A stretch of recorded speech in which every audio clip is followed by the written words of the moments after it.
corruption, extortion, postal fraud, massive money laundering, conspiracy of pretty much every kind imaginable, trafficking in arms, drugs, human beings, assisting in murder, running global prostitution rings, securities fraud that just collapses multi-million-dollar companies overnight, and fabricating false documents, books, work histories, you name it. This laundry list, this incredible list of organized crime, and honestly, that's probably just the stuff we know about publicly.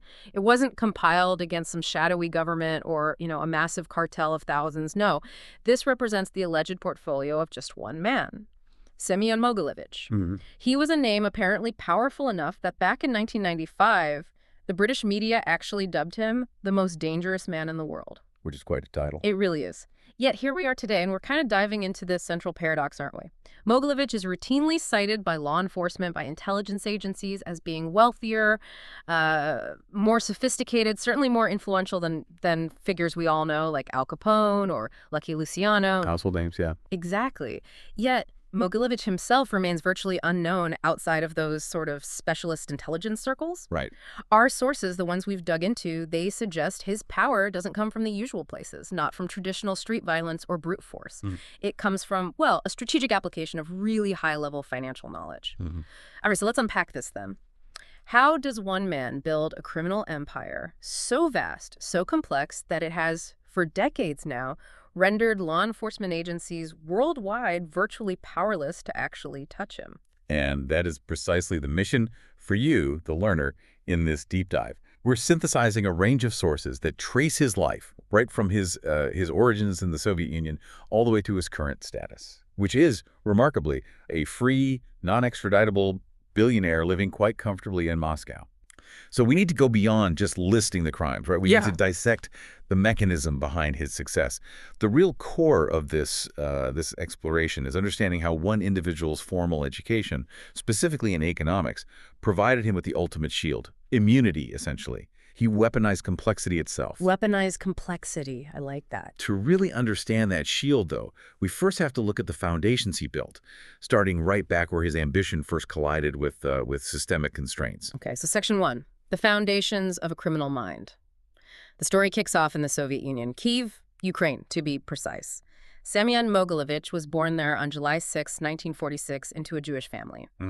Now, this context, post-World War II, Stalin-era Ukraine, it's crucial, isn't it? Because as the research we looked at highlights, there's a real lack of detail about his childhood, almost a blank slate. And that information gap itself is very telling, Post-war, Stalinist Ukraine exercised incredibly tight, almost suffocating, control over public records, over private life. If the state didn't approve of a particular narrative, well, that narrative simply didn't exist officially. Right. It gets erased or just never recorded. Exactly. So we kind of jump straight from that murky childhood to his education, which actually speaks volumes about his early ambition. Okay, so he gets his diploma, and then he seeks higher education. He enrolls at Lviv University, also in Ukraine, and he chooses a very specific field, economics. He gets his bachelor's degree in 1968. Right, and the timing here is absolutely critical. So 1968, Mogilevich graduates. He's fully trained in economic theory and systems, and he's clearly driven by, well, a desire for wealth, for influence. You can see that. But he hits a wall. He hits a massive wall. The hard reality of the Soviet system in the late 60s was that any legitimate aspirations for, private wealth accumulation were basically impossible. The system dictated that professionals, even educated ones, could aspire to little more than maybe a comfortable civil servant position. Because the state owned everything. The state owned everything. Wealth accumulation wasn't just frowned upon. It was often seen as a crime against the collective. It was ideologically unsound. So for someone like him, with obvious ambition, fluent in the language of capital and finance, even if just theoretically at that point, that must have been incredibly frustrating, almost crippling. It's the definition of a closed system for that kind of aspiration. It absolutely was. And the sources we've reviewed suggest this was the critical turning point. He realized the legitimate path was, frankly, a dead end for his ambitions. This is where they suggest he pivoted, choosing what they often term the wrong path. Because the right path offered nothing he wanted. Precisely. He possessed the knowledge, the understanding to navigate currency, value, markets, but the only way to actually apply that knowledge and achieve the kind of wealth he craved was outside the state's very rigid constraints, illegally. So naturally, his first criminal venture, this is back in the 1970s, it was calculated, it exploited a massive economic inefficiency in the Soviet system, illegal currency exchange. He opened an underground sarafi, basically an exchange house. Yeah, and in the Soviet Union of the 70s, this was basically asking for trouble. Yeah. A capital offense waiting to happen. Right. Currency exchange was strictly illegal unless you had an explicit state license, which almost never happened for private individuals. Right. The Russian ruble was meant to be the sole permitted currency for citizens. So Mogilevich starts converting these highly controlled rubles into U.S. dollars or, other high-value Western currencies like German D-marks, British pounds. He was essentially creating a black market doorway to the West. And we really have to emphasize the enormous risk involved here. The 1970s, you could argue, was the peak of KGB power. They were deeply focused on internal ideological control, rooting out dissent, and they absolutely despised organized crime. They saw it as kind of capitalist contamination. Exactly. Traditional mafia groups, the Dvoriy Zakony, they often existed, or at least originated, strictly within the highly regulated, highly controlled prison system, not usually operating freely on the streets like this. So setting up a visible, even if clandestine, exchange house like that required just staggering audacity. Or maybe arrogance. A bit of both, probably. Mm. And inevitably, he was discovered. He got arrested, convicted of a financial crime breaking currency laws, and he was sentenced to 4 years in prison. 4 years. 4 years. But what's fascinating looking back is that while he was punished, you could almost see that sentence as a minimal cost for let's say, the education it provided him in other ways. So it wasn't just dead time. It sounds like confinement wasn't the end of that particular criminal path. Maybe it was more like a foundation for the next stage. The sources imply he didn't just serve his sentence. No, not at all. He used that period, it seems, to network, to learn the existing structure of higher-level organized crime that did exist within the Soviet prison system. The hierarchies, the codes, the connections. So he went in as an educated, white-collar criminal, essentially. A smart hustler, yeah. But he left with the connections, the street smarts, and the structural understanding he needed to move beyond simple financial arbitrage, like currency exchange, and into more systemic, more organized crime. He learned the rules of the underworld brotherhood, as it were. Okay, section 2. Building the Solntsevskaya Bratva empire. Right. So upon his release, Mogilevich did something quite smart. He kept a strategic low profile for a while.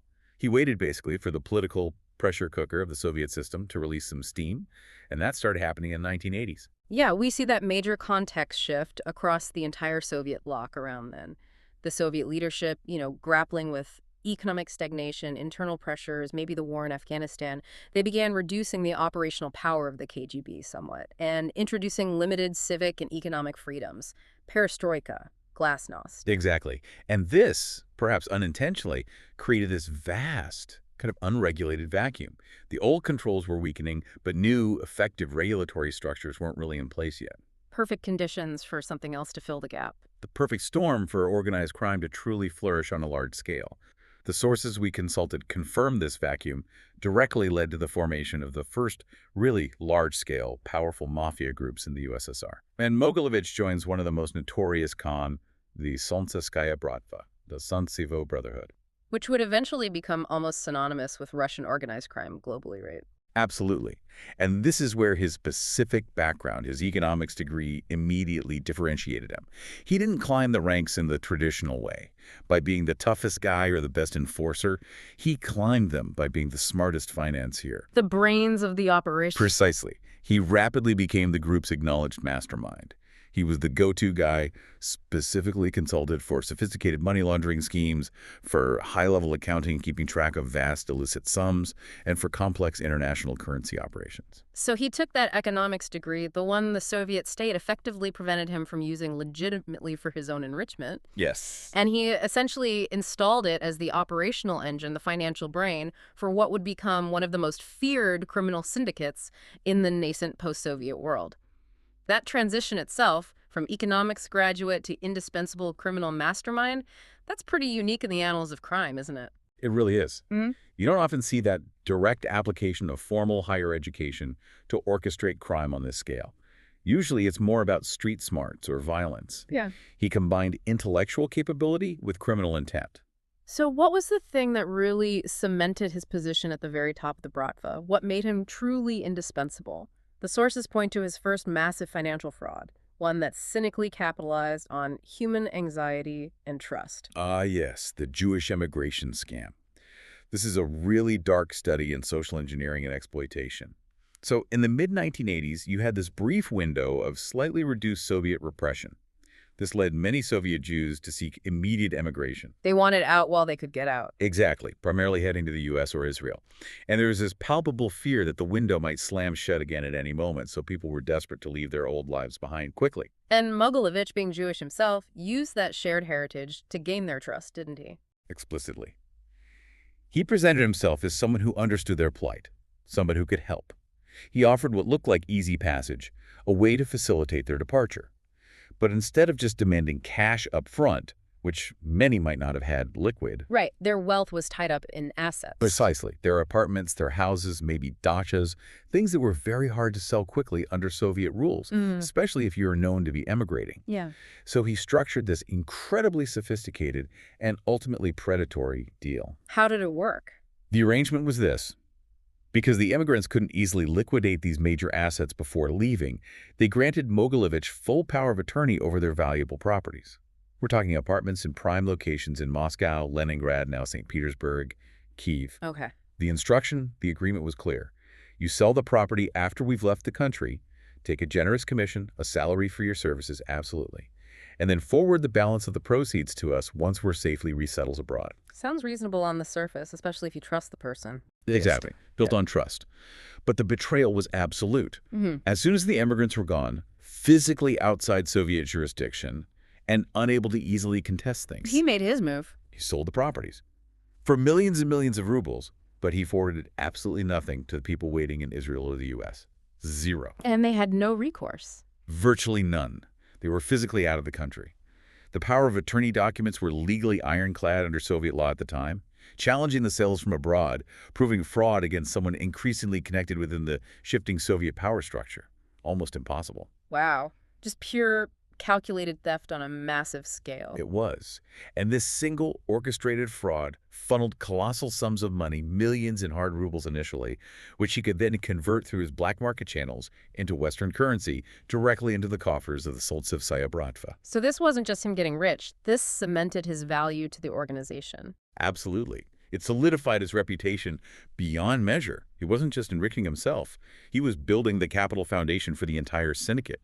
The Bratva leadership, the sort of old-school gangster types, they realized that this one economist, this seemingly nonviolent guy, was capable of generating wealth far, far exceeding what traditional methods like kidnapping, extortion, or local robbery could ever achieve. He became irreplaceable. And as the Moscow central government became increasingly chaotic and dysfunctional in the late 1980s, leading up to the collapse, The Bratva's activities, fueled by this new wealth and Mogilevich's financial acumen, just expanded exponentially. They shifted gear. They moved from being primarily a local or regional crime group to becoming truly transnational suppliers and operators. developing the capability to traffic arms, for instance, taking advantage of the crumbling Soviet military stockpiles. Exactly. They developed the logistical capability, the connections to traffic arms from the disintegrating USSR military complex pretty much worldwide, a huge, incredibly profitable market. And their influence spread across Eastern Europe, too.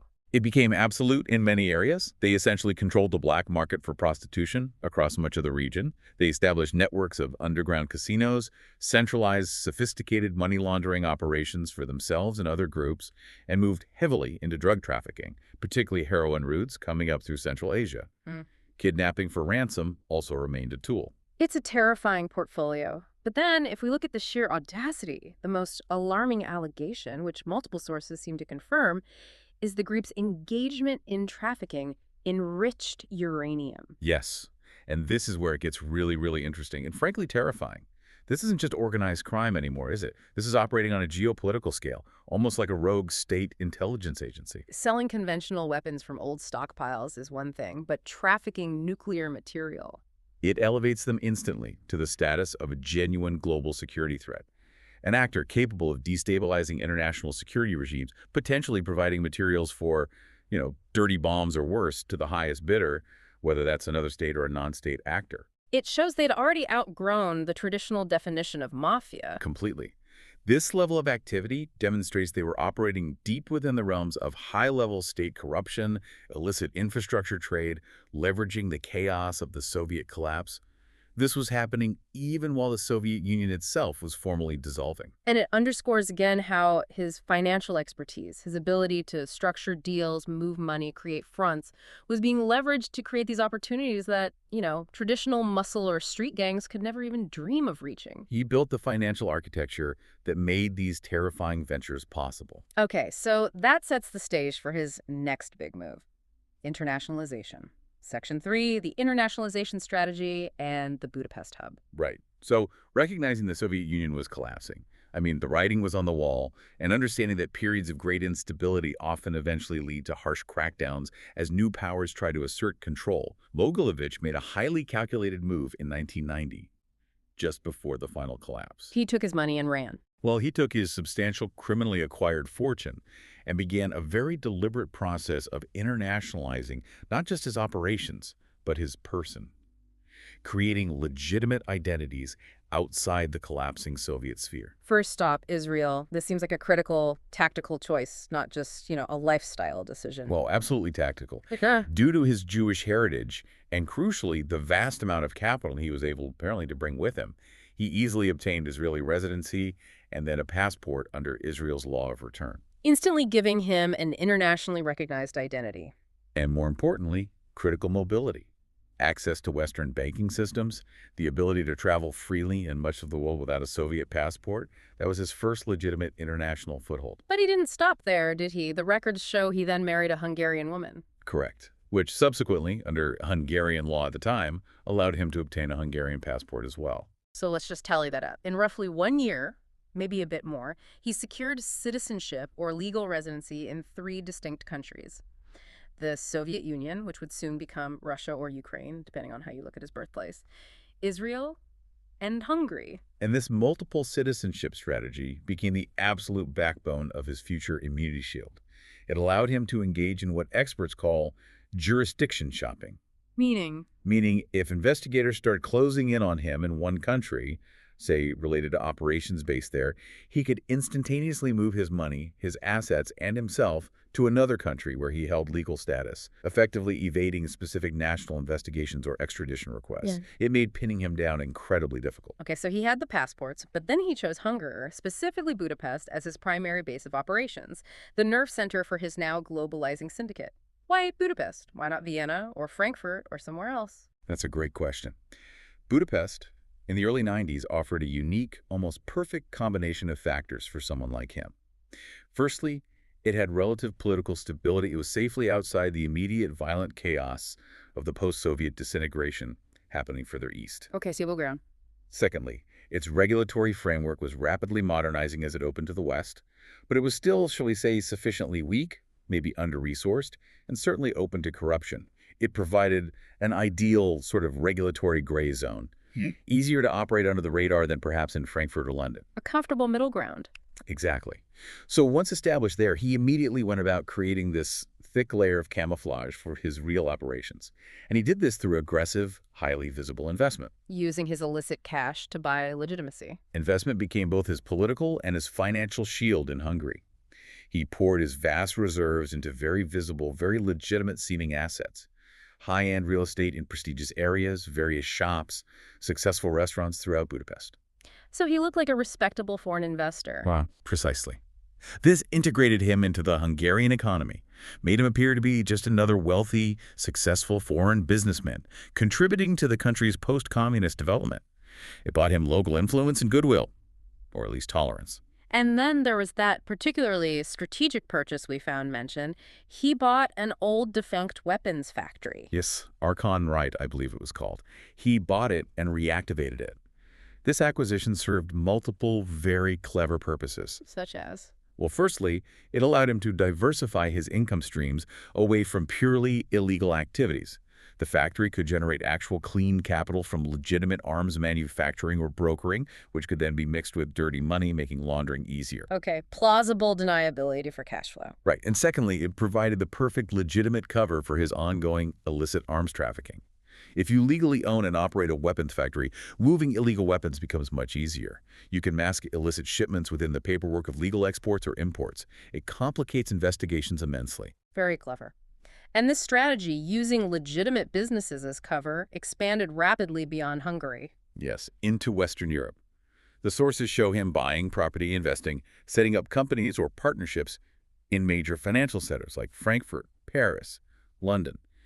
And crucially, he found ways to penetrate the U.S. market as well, acquiring properties and assets remotely. Remotely being the key word. Absolutely key. Yeah. Carefully ensuring, it seems, that he never had to physically set foot on American soil, which would have exposed him to U.S. jurisdiction directly. Yeah. He operated through intermediaries, complex ownership structures. So by the time we get to the mid-90s, say 1995, His influence, his network, was just so immense and pervasive across the European continent that Western intelligence agencies could no longer ignore it. This is what led directly to those British news agencies publicly identifying him, giving him that title, the most dangerous man in the world. They were acknowledging the unprecedented scale and sophistication of his criminal operations across Europe. and even that designation, most dangerous man in the world, the sources suggest that was likely still underestimating the true global scope of his operations by then. Almost certainly. Even as the UK media was sounding the alarm about his European activities, the true reach of his network, the financial web he had spun, already stretched much further. From Europe all the way to Australia, New Zealand, North America, South America, his financial empire was truly global, quietly anchored in that Budapest hub, just waiting, perhaps, for the perfect opportunity to strike at the biggest prize of all, the U.S. financial system itself. Which brings us neatly to Section 4, the pinnacle of financial crime, the Yeah. Wall Street scam. Right. And this section, this operation, really represents the operational apex of Mogilevich's criminal career.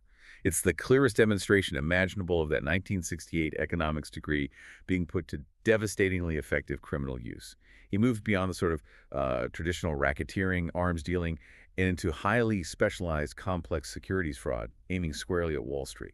Okay, so the vehicle for this was a company established in 1997, technically headquartered or operating out of Philadelphia, called YBM Magnex Inc. Yes, YBM Magnax, and it was very deceptively presented to the market, to investors, as a Canadian firm, though, run from Philly, specializing in cutting-edge manufacturing of advanced industrial magnets. Huh? You know, high-tech, high-growth potential sort of thing. Sounds plausible enough in the dot-com boom era. Exactly. But the documentation, the subsequent investigations, revealed the sheer audacity of it. YBM Magnex was a total phantom, a complete sham. It operated out of a large, respectable-looking office in Philadelphia, employed people, generated paperwork, but it produced absolutely zero actual product. No magnets were ever manufactured or sold in any significant quantity. It was purely a front. A sophisticated front designed for one purpose only, to generate convincing but entirely fraudulent financial statements. And this is where his background in economics, accounting, maybe currency manipulation comes right back into play. Invariable. He leveraged all that expertise to essentially manufacture earnings reports out of thin air. We're talking about creating paperwork trails, invoices, sales figures, profit margins, claiming millions upon millions of dollars in annual profit that simply did not exist in reality. It was pure fiction, presented as fact. How did they get away with listing it on a major stock exchange? Well, the fraud succeeded because Mogilevich and his team understood not just financial systems, but also the regulatory gaps and perhaps the investor psychology of the time. They successfully managed to list the fraudulent YBM Magnex on the Wall Street stock market specifically, the NASDAQ exchange, known for tech stocks. They exploited the general excitement and maybe less stringent listing requirements for seemingly innovative, foreign-based tech companies in the late 1990s. So they got listed. Then what? Then they executed a classic pump-and-dump scheme, but on an absolutely unprecedented scale for this kind of phantom company. Using Mogilevich's network, likely his offshore entities, they started artificially inflating the stock's value. Through choreographed buying, essentially trading shares between shell companies to create the illusion of high demand and rising price, spreading false rumors, perhaps through press releases or online forums, about huge upcoming contracts, technological breakthroughs, anything to entice massive public investment based on this fabricated promise of explosive growth. And people bought into it. Look, line and sinker. The scheme was stunningly effective. This fake company, YBM Magnex, producing nothing, achieved an astonishing market valuation based on its inflated stock price of $1 billion. $1 billion for a company that made nothing. Correct. Think about that. This wasn't local extortion or even arms-dealing profits. This was large-scale, direct theft from global financial markets, from ordinary investors, pension funds potentially. And then inevitably the dump phase. Exactly, the crash. Within a very rapid window, some sources say as little as 24 hours, maybe slightly longer, once the price had peaked and they'd drawn in maximum investment, Mogilevich and his associates liquidated their massive holdings. They sold off their shares, pulling all the real cash, the investors' money, out of the stock. Leaving everyone else holding worthless paper. Precisely. The stock price immediately collapsed, plummeted virtually to zero, leaving thousands of investors financially ruined. The company itself was revealed to be a hollow shell. It was, in effect, a billion-dollar heist accomplished entirely through financial manipulation without firing a single bullet or physically robbing anyone. Just staggering. Which brings us right back to that core question you raised earlier. If he orchestrated this massive, public, billion-dollar fraud, and authorities strongly suspected or even knew he was the mastermind sitting comfortably in Budapest, why couldn't U.S. or European authorities simply arrest him? This is the moment we really need to analyze that immunity shield he'd built. Exactly. And the sources are quite clear on this. The difficulty wasn't primarily in identifying the probable criminal architect. U.S. investigators, the FBI, the SEC, they were pretty certain Mogilevich was behind YBM Magnex.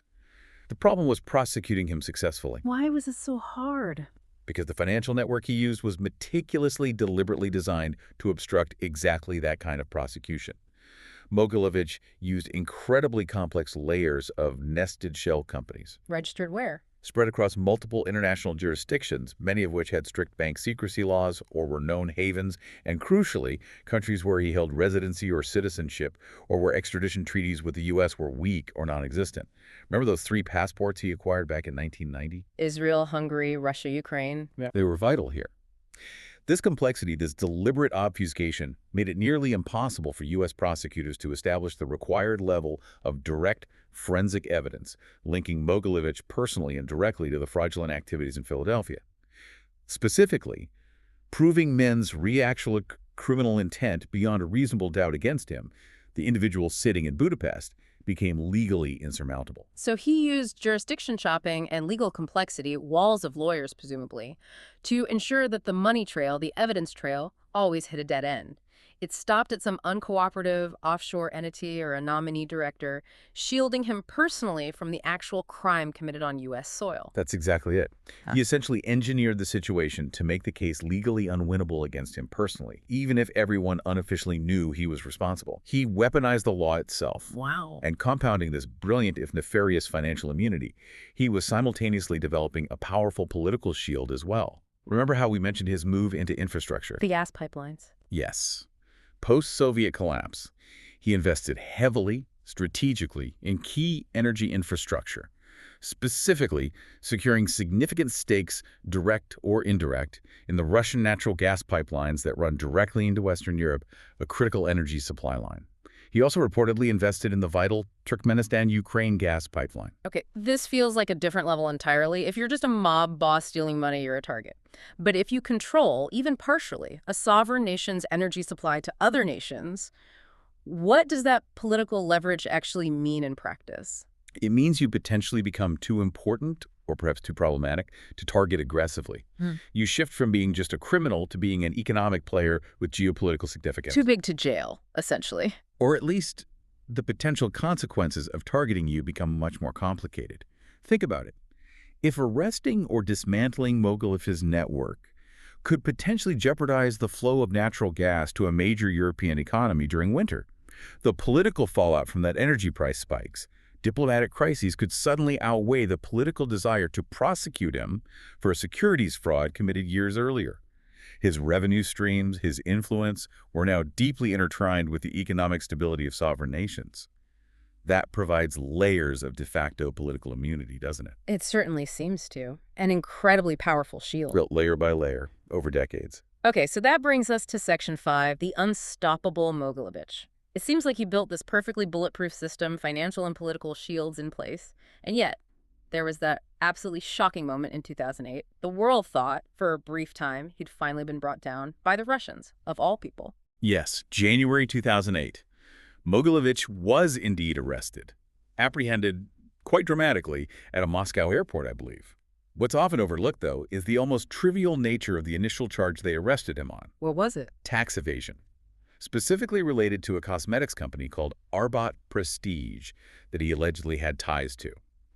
Now, for a man suspected of trafficking nuclear materials, running global prostitution rings, orchestrating a billion-dollar Wall Street scam, tax evasion seems deliberately, almost absurdly small, doesn't it?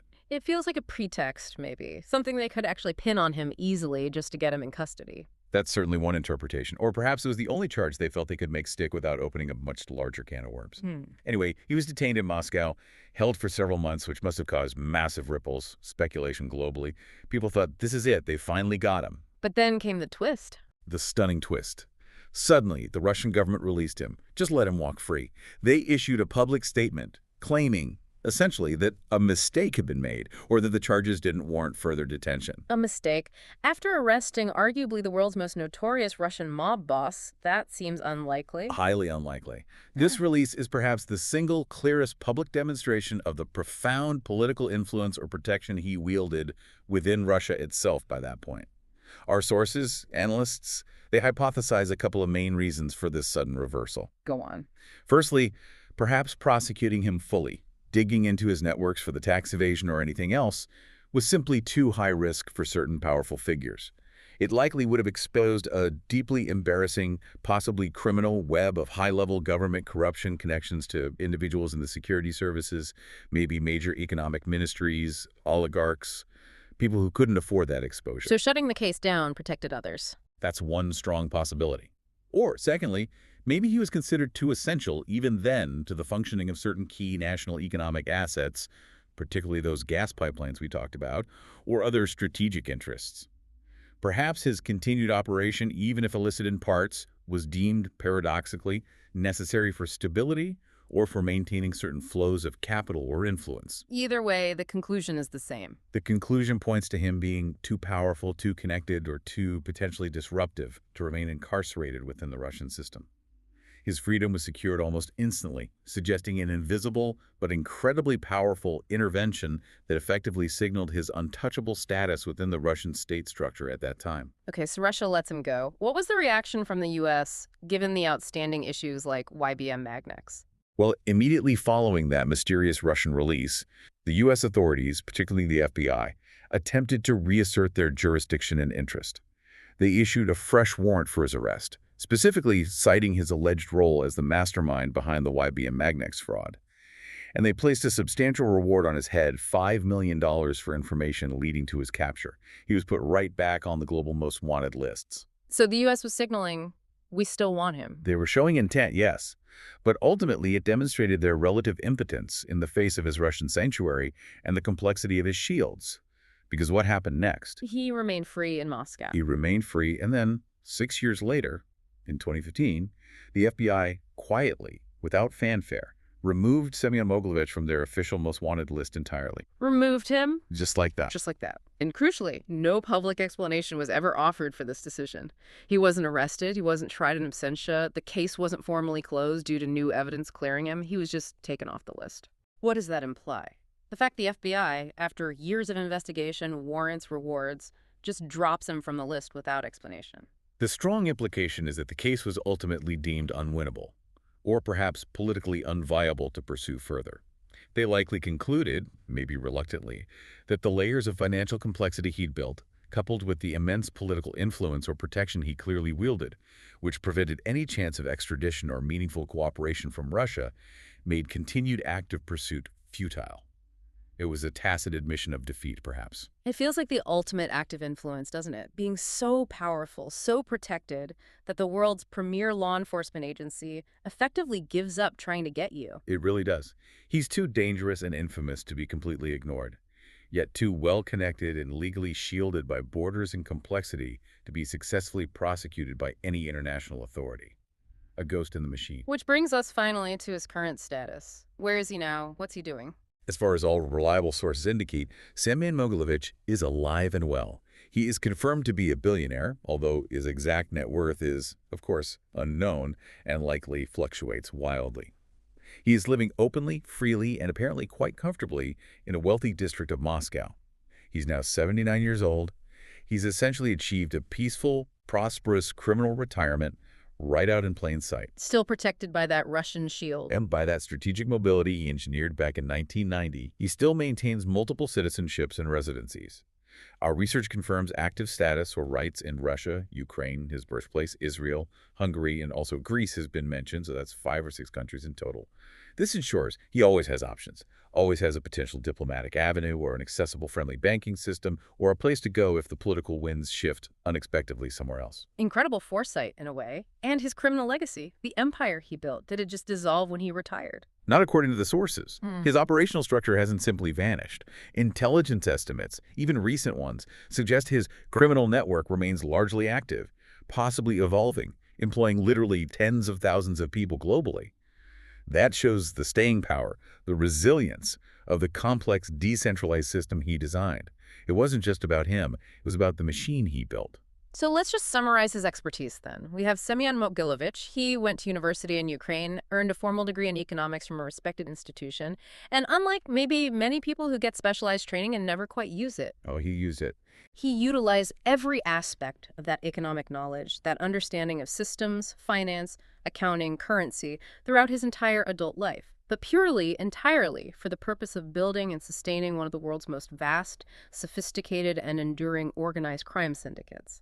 He recognized, maybe earlier than most, that the greatest power in the modern world wasn't necessarily in physical force, but in exploiting the gaps, the complexities, the seams, and the inherent potential for corruption within the global financial and political system. A truly unique case study. That journey, then, from being this ambitious student in Kyiv, frustrated by the limitations of the closed Soviet system, all the way to becoming this non-extraditable, multi-billionaire global crime boss living freely in Moscow.